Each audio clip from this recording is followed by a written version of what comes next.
High everyone. So आज चाहिँ सहानालाई गुलाब जामुन खान मन लाग्यो साथीहरू। सो मैले चाहिँ लिएँ ब्रेड्स, मसँग चाहिँ त्यही एभाइलेबल थियो अनि मैले चाहिँ साइडको काटेर फालिदिएँ अनि बिचको राखिदिएँ अनि यसरी मिक्सिङ बलमा हालेर त्यसलाई मजाले ग्राइन्ड गरिदिएँ एकछिनसम्म। अनि ग्राइन्ड गरिसकेपछि चाहिँ यत्तिको ढिलो भइसकेपछि चाहिँ त्यसलाई साइडमा राखिदिएँ। तबसम्म यिनीहरू चाहिँ खेलेरै बसिरहेको थियो अनि मलाई चाहिँ काम गर्न एकदम सहज भइरहेको थियो कि। अनि यसरी चाहिँ मैले सबै सोरसार गरेर राखिदिएँ।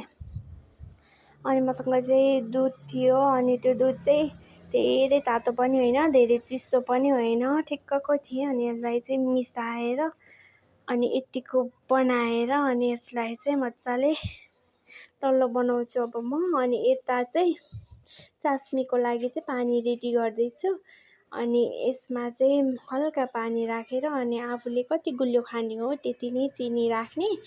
अनि अलिकति चाहिँ टेस्टको लागि दालचिनीको धुलो हालिदिएँ। अनि यतापट्टि चाहिँ अब गुलाब जामुन बनाउनको लागि तेल बसालेको छु।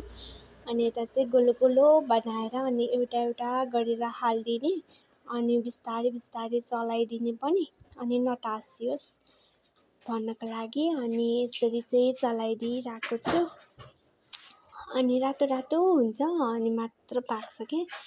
अनि चास्नी पनि पाक्छ अनि गुलाब जामुन पनि पाक्दै गर्छ दुई ठाउँमा एकैचोटि बनाइसकेपछि। अनि सहाना एकदम धेरै खुसी भइरहेको थियो, पाक्यो भनिरहेको थियो क्या। उसले चाहिँ मलाई खानलाई हतार भइसक्यो उसलाई।